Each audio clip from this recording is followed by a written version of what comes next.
All right, Coach Anderson, so tell me a little bit about how your players have changed through the years. Is it different coaching and teaching high school students today than it was, say, back in the 1970s?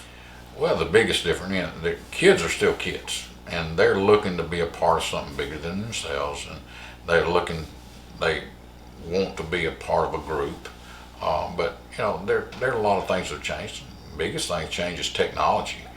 Because they're so in touch with anything, everything. They can call Siri and say, Siri, tell me about so and so, and Siri will tell them, or they can, Google it. But we didn't have that kind of technology, in the 70s, or even up until, goodness, it started in the 2000s at some point. But I think the instantness of knowledge, and just instant call somebody, I thought I'd never see that. We're going in halftime and a kid's getting his phone out to check his messages, and I'm going, you got to be kidding me. I can imagine your grandfather saying, coaching his team, a kid get a phone out, like, what? How do you react? About the way I reacted. But it's like, I think the technology boom is that's been different. But basically, kids, they're looking for love and acceptance, and they want to be a part of something bigger than themselves. Right. Well, for both of you, this has never just been a job. I know that I read a couple of articles that you both felt called to this, even at separate points. So tell me a little bit about that calling and how that's played out through the years. Well, I guess and I'll let Linda talk about her calling, but I grew up in a coach's home. My father was a coach for 31 years at Thomasville High School. He never coached me, but or my brother. He didn't want to put us through it or himself through it, but I wish he had. But anyway, I remember when I accepted Jesus as my Lord and Savior when I was 11 years old, telling my mom and dad, and then my mom said, well, buddy, maybe God has something planned for you in the sports world. And of course, I was thinking, here's an 11-year-old boy. I'm thinking, I was playing baseball at the time, and I was a second baseman. And Bobby Richardson, who played for the New York Yankees when Manlin, Maris, and all those guys played, he was the first one that started chapel services for professional baseball. And I'm thinking, well, maybe I'll be taking Bobby Richardson's place at second base for the Yankees. That's what an 11-year-old boy is thinking. But as years went on, I knew that God.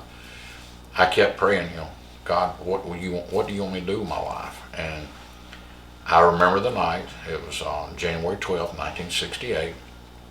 I was sitting in my dad's old pickup truck. It was after a basketball game, and I remember the weather conditions and everything. And it wasn't an audible voice. It wasn't a bolt of lightning.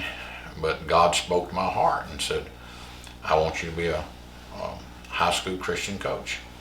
And I didn't know exactly what that looked like, but as God has been faithful, and everything just unfolded, and it was a calling to be a coach and not something I just wanted to do.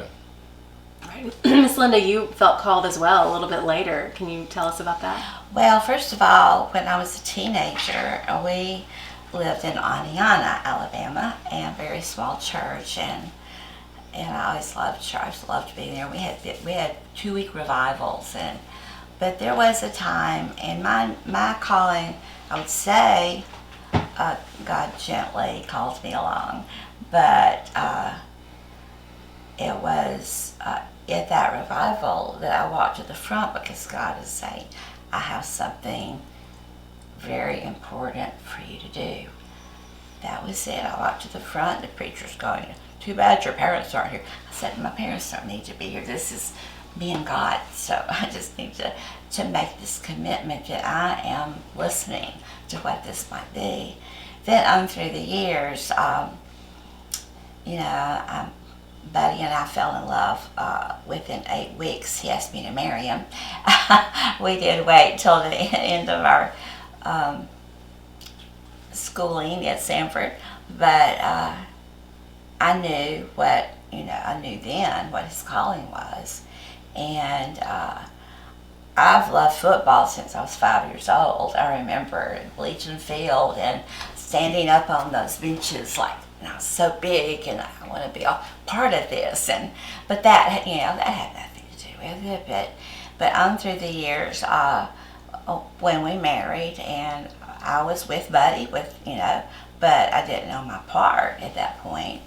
But at one point, we were asked to go to Black Mountain, North Carolina, to the Fellowship of Christian Athletes Conference. I said, no, no, no, no, no. And I could think of screen porches and mosquitoes and terrible things, but it wasn't that way at all. And I stayed inside for 2 days. I was scared. It was huge. You stayed for 7 days. And we took one boy with us. That changed the year. But anyway, at one of the meetings, and they were very amazing, the most amazing meetings I've ever been to, but I heard God say, I'm going to try not to cry, that He was calling me to be a coach's wife. And it was to open our home.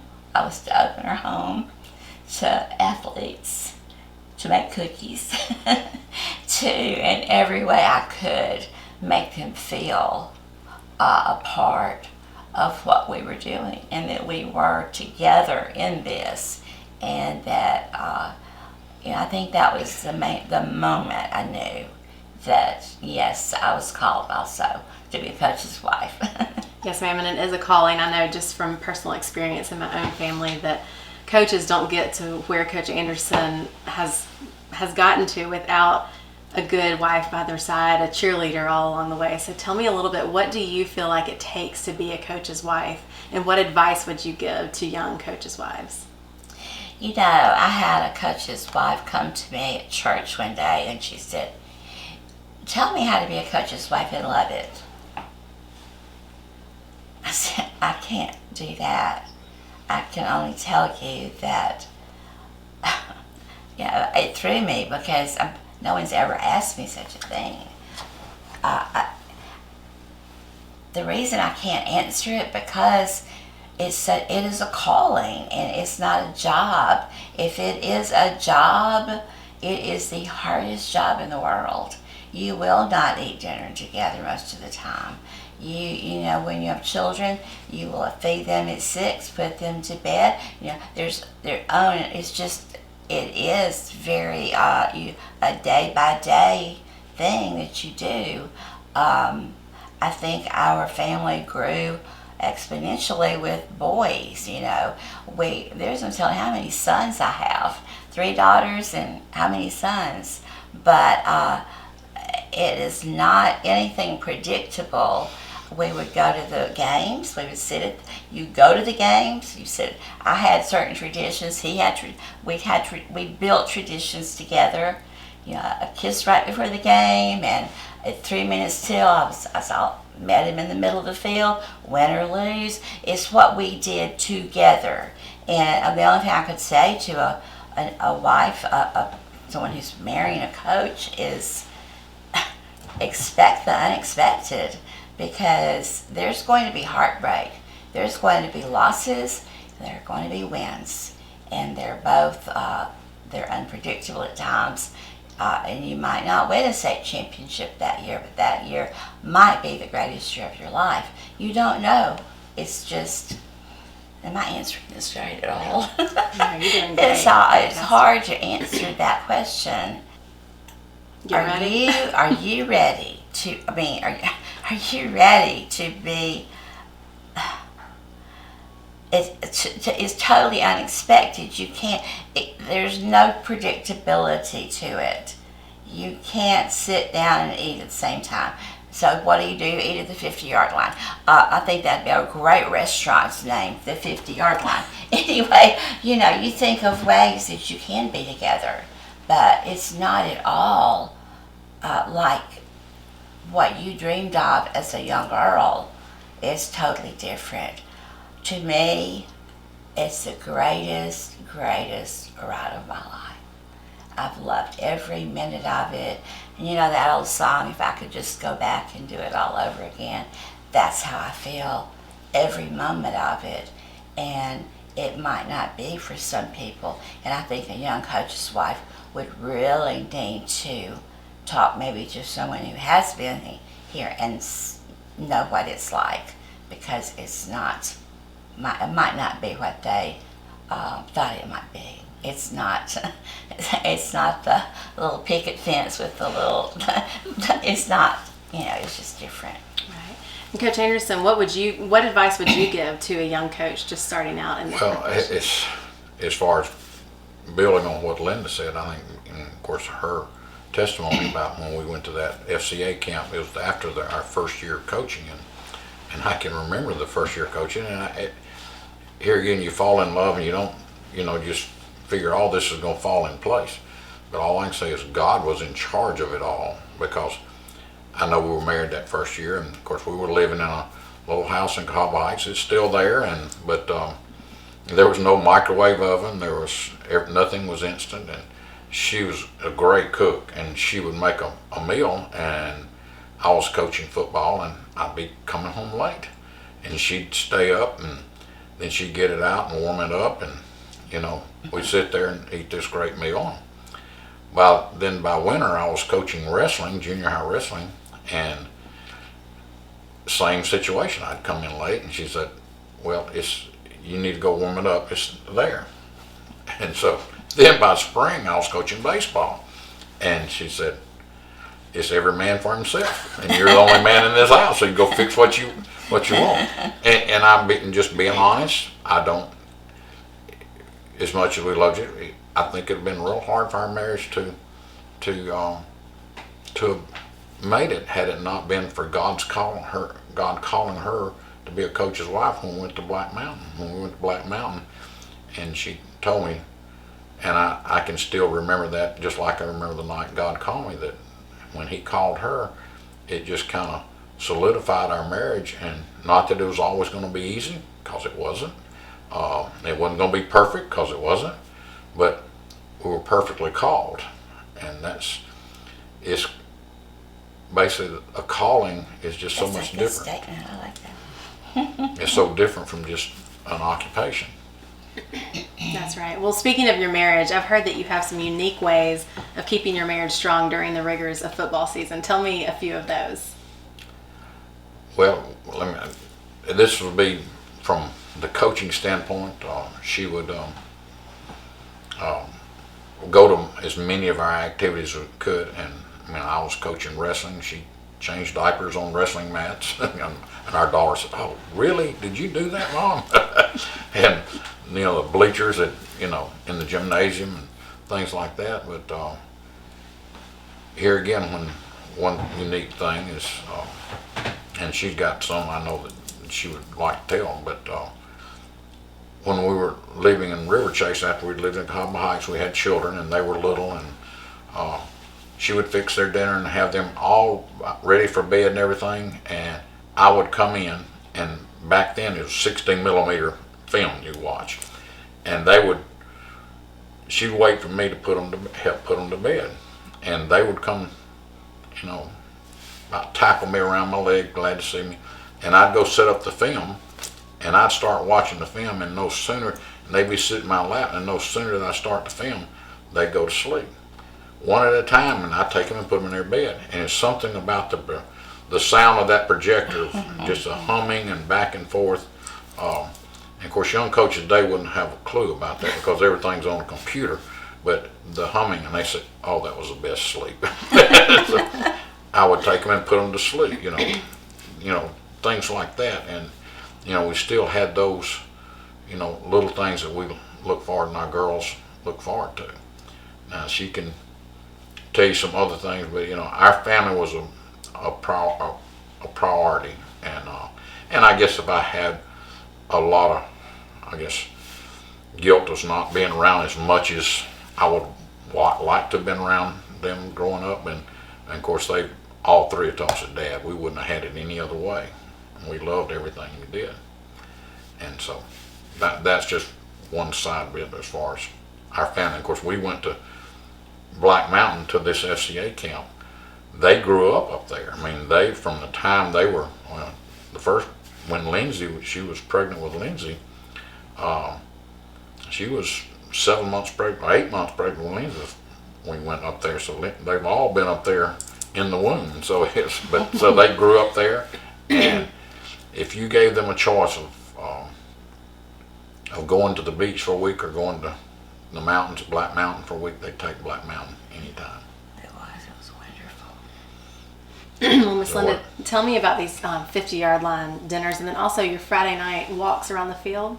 So I decided that I would fix a midnight picnic. That's what I wanted you to talk about. And do you want me to wait? No, and go tell you ahead. then? We can do it again. And it'd be the 50-yard line picnic. Oh, So I'd get a quilt and whatever foods that I could get over there, and candles, which freaked out. The first time I really freaked him out. I said, I have candles. Don't you burn up my field. Work too hard on it. I said, they're Yankee candles. They're in jars. They're, right. I wouldn't. You'll be I don't okay. want to hurt your field. Right. But anyway, and so this was a candlelight, moonlight picnic, and we would do that, and then we would dance to the song. Our song was the Kenny Rogers Through the Years. Yes. Well, as we go along, and this happens, as it gets really cold, it was more in the warm months that we would do that. But what happened the other night at the pep rally, he is a master storyteller. He's so great.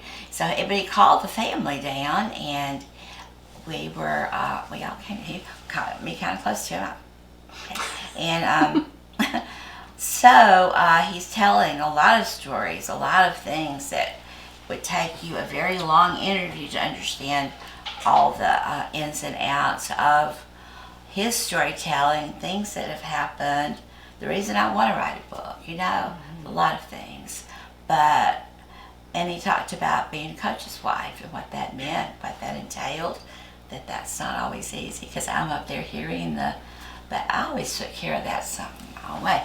Anyway, he talked about our picnics, and then he pointed to the band director, and he took my hand, and that music streaming all through the stadium, and they have their lights on their cell phones swaying, and we're dancing to this music through the years, and I'm thinking, I have become Cinderella. I mean, this is if I could have been given $100 million, if there's such a thing, or whatever, there's nothing that could have taken the place of that. And he sent me 49 roses for 49 years, but I went to see the superintendent yesterday about some things, and he said, that dance, did you know? I said, no, couldn't you tell the shock on my face? But it was really special. I'll always remember it, and the song really embodies a lot of who we are. Don't know how all this happened, but here we are, and we love each other very, very much. And some things were instantaneous. I knew he was nervous before a certain game, and I just grabbed his hand and we walked together. And there's, you learn to block out all the stand. I mean, we didn't know anybody was up there. I do after a while. Anyway, but to be him, and I remember when my girls were very little and I was sitting with a lot of my friends, they were trying to catch him from falling down the bleachers because I was so focused. And what's he doing? Is he gonna kick a referee or? He was very. I would say he was very. Very calm and animated. No, he was extremely animated. The other night he chased an official No, he didn't chase. And this lady went, "Go, buddy, go." There were Still got it, right? Some funny things. But things like that, I just tried where our hearts this sounds really silly. Your heart's beat is one on this because I remember, and I've written for magazines. That's why I'm going to tackle this book. But, I've learned so much from football. There's one article I wrote, when you face defeat, and it's how it's really the same way every time. If you face defeat, he would look. You either grieve or celebrate for 5 minutes, and he would look at me and. We've got work to do, I know. I'll see you at home. And then, if we won, no, I was thinking, yay, we'll go out to eat. No, we've got work to do. I know, honey, you go to work. So, and then you learn. And then with the boys, I became so close to them as Mrs. A, as the other mother, maybe in a way, because and one of them told me one time, I sure like seeing you smile when we come off that field, meaning they had won. They would kind of base how I was on that. But as far as me and Buddy, I just think we knew each other's feelings. He knew I was hearing some rough stuff in the stands. He didn't hear it. He was safe. But, as far as the other, I'm trying to think. There's some crazy things. One time he was missing, and they found him up in a gutter. The police went after him, but he was just resting before a game, and I knew he was fine. Had to find a place to get away. Had to get away, every now and then. But I'm trying to think. There's so many small things that the traditions. Always, I would wait right there. He came up, quick kiss, I'll see you at Victory Field. No matter what, I'll see you at Victory Field. 3 minutes, and they'll go, Mom, it's time to go. Yeah, it's 3 minutes. So all of us would go down and wait for him, and we would get on the field. I only had eyes for him because win or lose, that was our whole week had been for those 48 minutes. Right. And it's a beautiful thing. You teach. I really learned not only what the boys learned, but how much I learned. And I think the articles that I did write, Are You Dressed for the Game? So many of them tie back into the scriptures. And that to me taught me so much. It first started out as I'm trying to make sense of my life, but I'd write devotions and things. But then the articles themselves, yes, they definitely came from lessons learned from football. It's a beautiful sport. For a lot of people, they see it as win or lose, and that's it. For us, it's a lot more. And it's so many memories. It would take you a very long show, days to share that. Well, both of you, even beyond football, have invested so much in this community. Coach Anderson was my Sunday school teacher. Miss Anderson, you tutored my sister. So talk to me a little bit about that involvement and how you guys have been intentional through the years to really invest in this community. Well, I tell you, we didn't grow up, excuse me. We married when we first got married. Grow up. We did.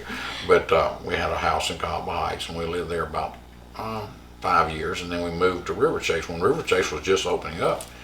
But it was always been our goal to live in Vestavia, because that's where we were working. And I had a lot of people when we moved here in 1985 said, why would you want to live in the community where you coach and let everybody know where you live and scared somebody doing vandalism or whatever, or don't like this or whatever. I said, that's the community I coach in. That's my family. That's our family. That's, we are a family. And I want to, and even when we were in Cahaba Heights and River Chase, we would have the Bible study, but it was really inconvenient for the kids. Now, a lot of them that first got their license loved it because they got to drive a little bit further, but they know where I live. They're welcome there, and I said, and you actually, of course, that's back when you had a phone book, and you looked up numbers in the phone book. And said, you put your phone number in the phone book? I said, why not? I mean, if somebody wants to call me, they can call me. I'm not afraid. I'm not, because God's in charge of all this, and I'm not perfect. None of us are perfect, but this is our home, and I want to live in the community and be active in the community in which we live, and so that's basically one of the things. Tell me a little bit about the Bible studies that you've hosted in your home through the years. Well, they've grown through the years, and especially since we've gotten here, we could have more. Now, we've had some in River Chase where I mean, that were had a lot. Of course, we had a group that came through that time that were very strong leaders, and I can remember one down there, Robbie Ruckus. People ask me all the time who my favorite player of all time was, and I said, well, I'm going to tell you, but you're not going to understand until I tell you who he was. This boy named Robbie Ruckus. I said, Robbie got diagnosed with cancer, leukemia, when he was in the 7th grade, and almost died. And I remember we had a FCA Bible study where we invited him, and the boys wanted to invite him and his parents to come because his older brother was coming. His older brother was playing for him at the time. And we invited him, and we'd always end up with a prayer time and a prayer request. And we went around the circle. It was probably about 20 or so there that night, and every one of them prayed for Robbie right then. And it got to Robbie. We didn't think Robbie was going to pray, and then Robbie started praying. He says, Lord, I know I can make it now. I know I got people praying for me that I'm going to be okay. I'm going to make it, and I thank you for my friends. Well, at that point, the percentage was he had a 20% chance of living and an 8% chance of dying. Well, he made it, and then he played freshman football 2 years later and played both ways. But then he started having shoulder dislocations, and so that limited what he could do. And he still wanted to play. And we had to really strap his arms down where he couldn't move. He looked like a little mime, out there with his hands like this, a little puppet. And he played his sophomore, junior, senior year in that kind of condition. And when he got out of high school, I ran into him, and he was, and Linda, by the way, Linda tutored him also, but we ran into him at a person's funeral that we both knew, and he had a bandage on his neck. And I was picking at him about it, and he said, "Oh, Coach, my cancer's come back." And they took a lymph node out, and he said, "But I'm going to beat it." Well, his cancer had come back. He was 1 semester away from graduating from college. Well, he had to drop out, and his brother actually gave him a blood transfusion and bone marrow transfusion.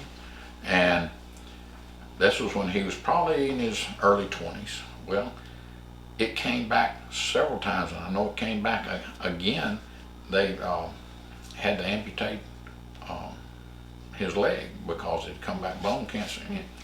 And he fought through that, and finally it got to the point he beat cancer 5 times.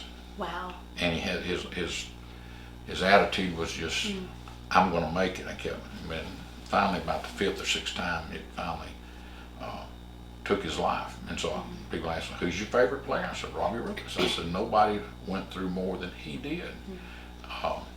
And so he just,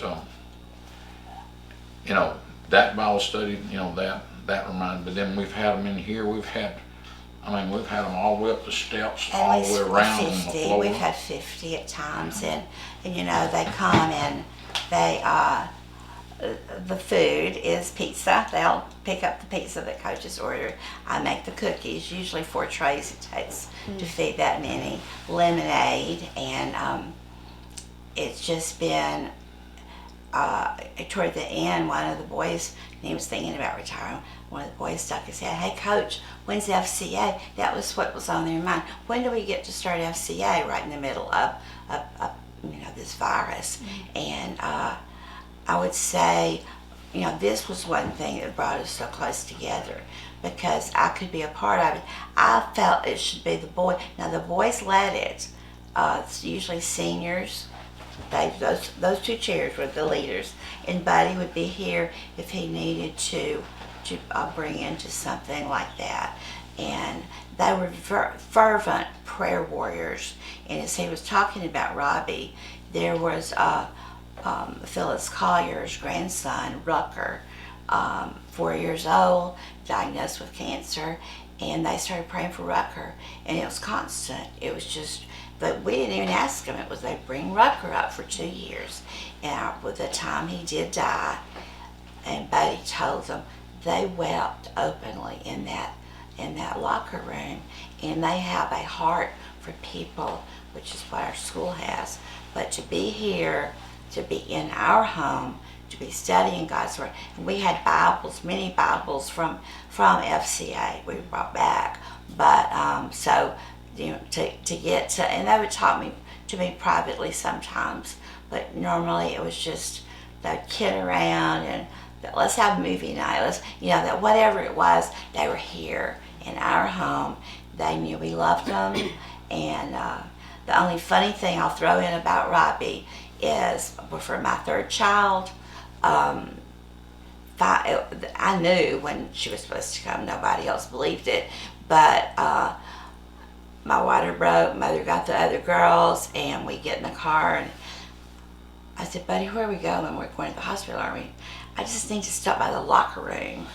The locker room, but I'm third child, water's broken. So, I'm sitting there. He's in the locker room, and Robbie comes out. He said, hey, Miss A, what you doing today? I said, I'm having a baby. Oh, no, are you so scared? I said, well, I've done it before. Well, I played a lot of games, and I'm scared every time. So he said, wait, where's Coach? I said, Robbie, it's a really good question. And I think if you went and found him, otherwise this could be a very educational day at the locker room. So he said, don't move. Don't get up. And I said, I'm not getting up. I'm going right now. Don't, just stay. So I'm going to find him. I'll be the hero. So he goes, gets him, and we finally leave. Only a coach would have to stop by the locker room first. But that was one of those funny times, and that was a time that they really got into Buddy has taught. These boys were not, I'd say before they were taught to be football players, they were taught to be fathers, husbands, all the things that they were going to be in the future. That's his gift, his parenting, one of his many gifts. But I watched it over and over, and so many of the letters and things that come, and we would get a letter, I'd say, this is worth a year's salary, just this one letter, because it was so amazing. And it was, Coach, if I hadn't learned this, my wife and I couldn't have gone through this. Mm-hmm. And so it's I've watched this. I think he has a gift of parenting, and I think a lot of it did come from FCA. And that's what it's all about. I know this is why you do it. Well, this year, I'm sorry to interrupt you, but this year, because of the COVID, we kept trying to figure out how we're going to do it. So we've been having it outside. Well, they bring lawn chairs and we have it outside. Now, as it starts to get colder, I guess we'll just put on coats, Just got to keep it up there. Right. It's too important. Well, I understand on a lighter note, and this would have been years ago, but I've heard that you use the Bible study to vet your daughter's potential boyfriends. Is there any truth to that rumor? Is that true? No, that's not true. They probably said like with, Lindsay, the oldest one, and she was getting old. Now, I told the girls that, as they were going to start dating, that they would, I'd have to meet the young man. And, they were just horrified that I said that. Well, Lindsay was a freshman, and she was, had some little group that she's part of. They were having a little, like, banquet type thing, and she invited one of my players to go as her date, and he was a year older.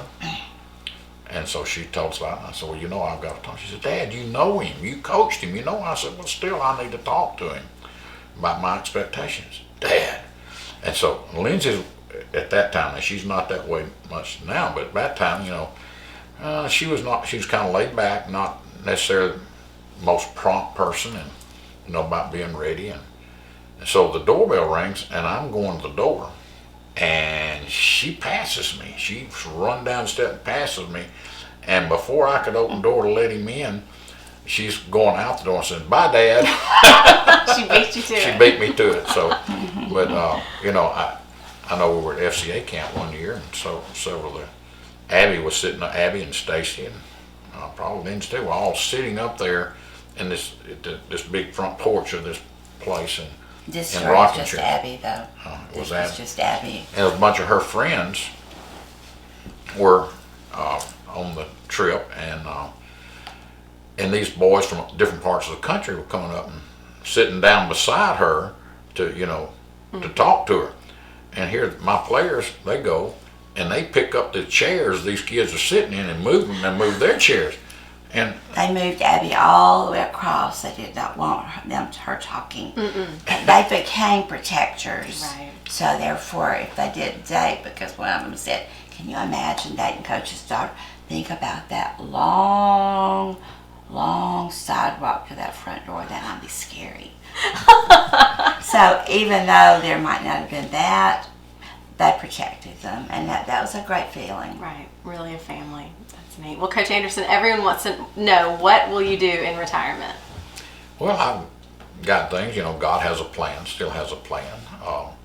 And I'm enjoying, right now, I'm working with a off-season program with our upcoming ninth graders, just trying to, because we've moved to put ninth grade at one place and high school still where 10 through 12 is over there, and they're kind of like the stepchildren, kind of left out, and I'm trying to bridge that gap and trying to Because he's Present- Dean of Students, his new title. trying to bridge that gap for them. But and my oldest granddaughter, is going to that school, and I take her home every day, and so I'm enjoying that time, and I'm enjoying coming home a little bit earlier. I actually come home and I'll pick her up and say, "All right, where do you want to go today?" And we'll go wherever she wants to go. And While he sits in the car, and I was in Pottery Barn. that was Well, that was my next question. Potty Barn's not my favorite place to go, but other places I've But you'll gone. drive her there, right? Yeah. That's what I was going to ask Ms. Anderson. How will your life change in Coach Anderson's retirement? I'm going to be very honest. This broke my heart that he was going to retire. Just as callings are at different times. As we've gone along, he's explained more why, but I'm not there yet. I cry, my heart hurts, and the guys have talked to me a lot, and the rising seniors, if we get together, can't he just coach us this senior year? I said, I'll talk to him, but I don't have a lot of power. And it's just like, it's like the night I went outside, and it was our first FCA, and they were all sitting there depressed, and I said, "What is wrong?" Miss A, "It's COVID." I said, "Well, that's not going to last forever." "Yeah, but we want to go to school together." I said, "Okay, if you'll put a smile on your face and you'll eat, I'll go see the superintendent tomorrow." So like this, I said, "You're going to need to see the superintendent, and I'll talk with him too, and I'll talk with Coach, but I understand because I'm hurting too." It's not easy when a decision is made like this. We have to trust, just like we've trusted other decisions he's made.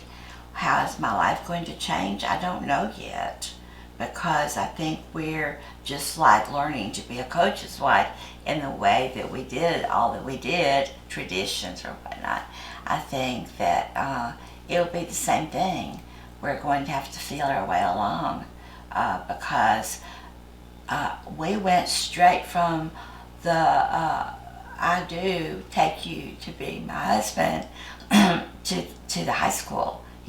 That's all we know, and I can't tell you how much I've loved it. So I have no idea.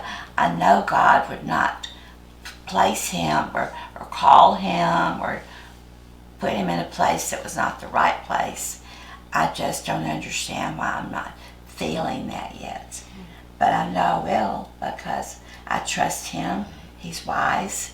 He sees maybe farther down the road than I do. I'm like more of a minute by minute girl.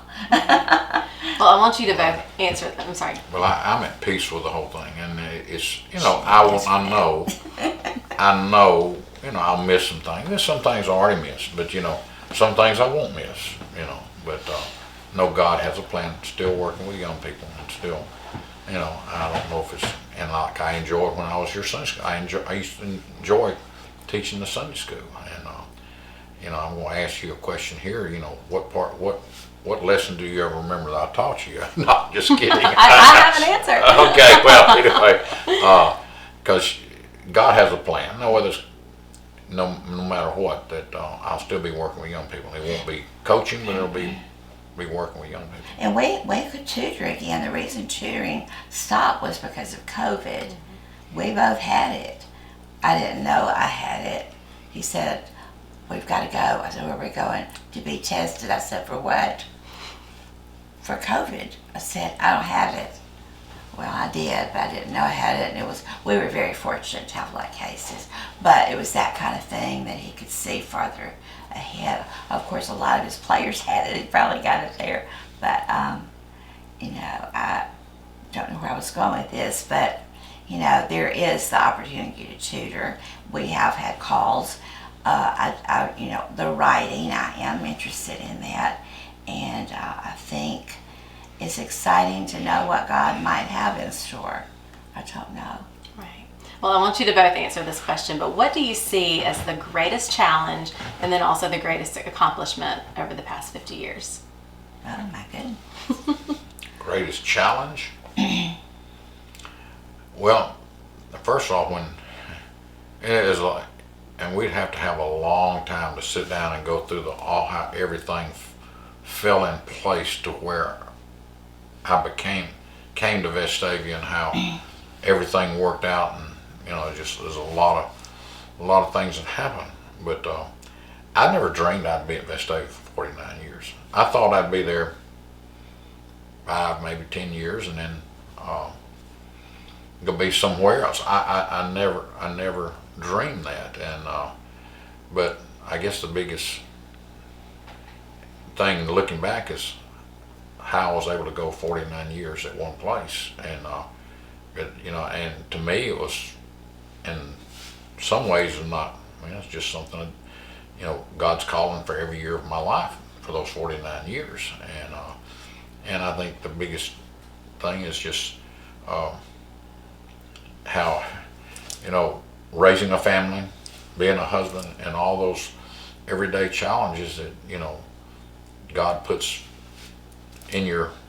for you to work through them every day, because it hasn't always been easy, but it's been so rewarding and so meaningful, and it's brought us together, as a family. So as far as the biggest challenge that I feel like that, and high school athletics today is not. I know when your grandfather was coaching at Haleyville, it was like the community of Haleyville versus the community of Coleman or whatever. Right. It was a community against community. Well, with the advent of AAU teams and travel teams, and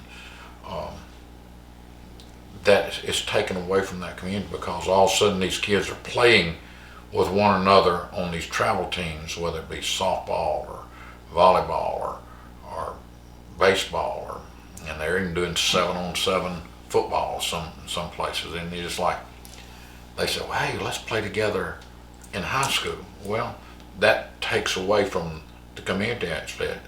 It's not Vestavia against Hoover, or Vestavia against Thompson, or Vestavia against Mountain Brook. There are factors where people have moved to other schools, and it's like, what happened to the community? Vestavia against the Hoover, or whatever, because our kids used to love to play against Hoover because they knew each other, and they still do from a standpoint. But when kids start moving around, it just makes it, it's not a community aspect anymore. I could name several. I would say I remember the first time my dad was still living, and he didn't want me to marry a coach. Not enough money, That changed when he realized that he was truly called, and it was 1978 when we beat Barry for the very first No, time. that was 1980. 78 was his first year as head coach. What happened when we won, whichever year, we were walking down the steps of Legion Field, and this man said, well, we won in spite of the coach. It has been my first time to feel that sting that someone was speaking against my husband, who had given more hours to one thing than that man had given to anything his week. There's no way, unless he's a surgeon, and there's no way. And I was stunned. And my dad turned around and he said, I think he did a pretty good job, even though he is my son-in-law. And the man would go, there were some good things there. And he did it in a way that helped to help my wound, but also put him in his place.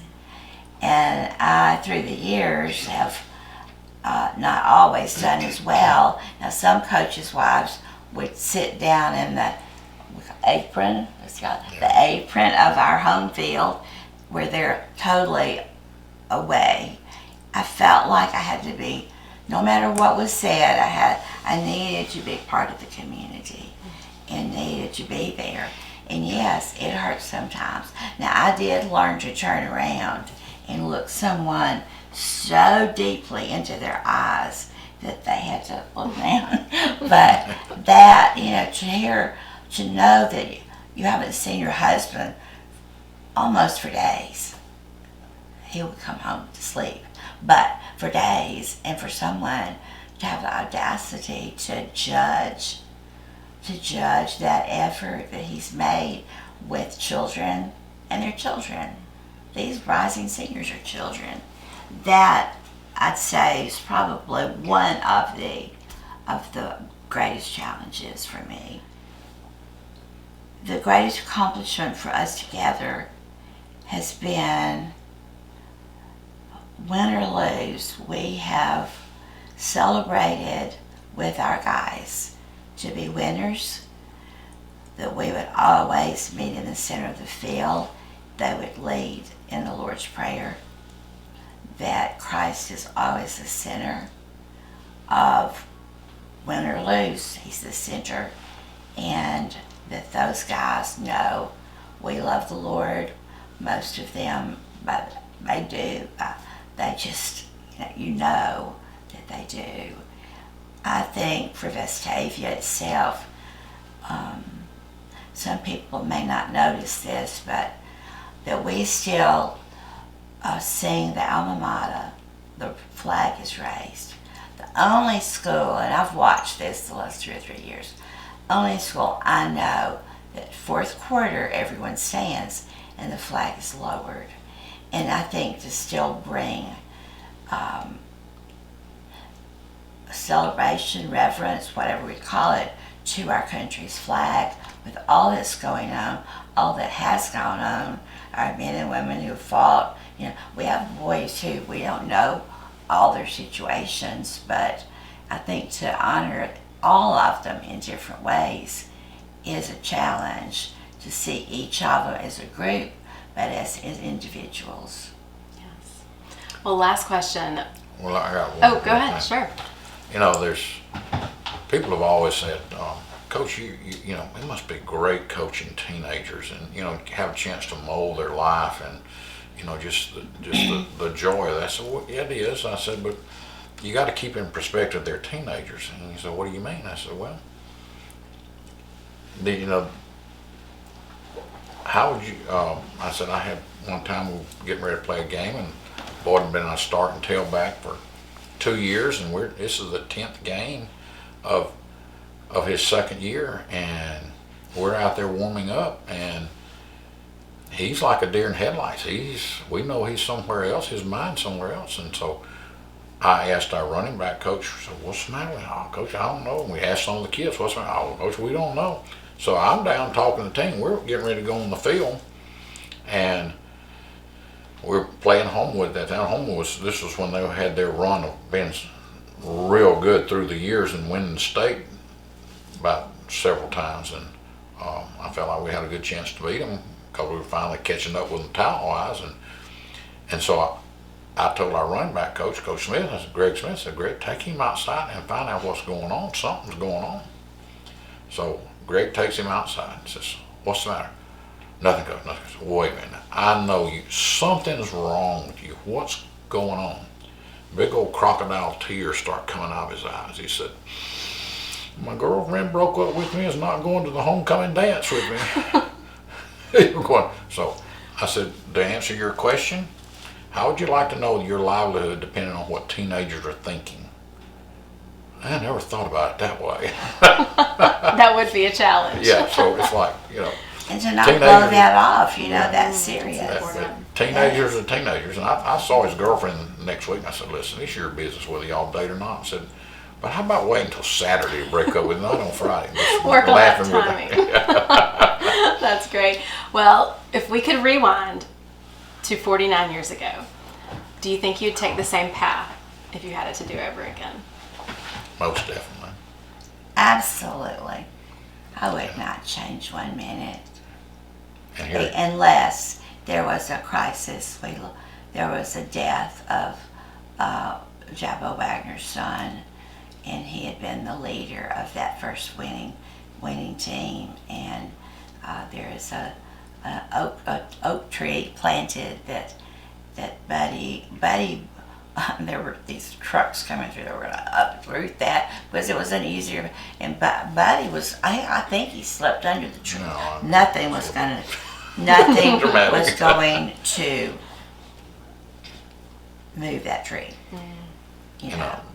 Through the years as you're part of a family, just like any family, like the loss when your grandmother and grandfather passed away. It's a loss. It's a big loss.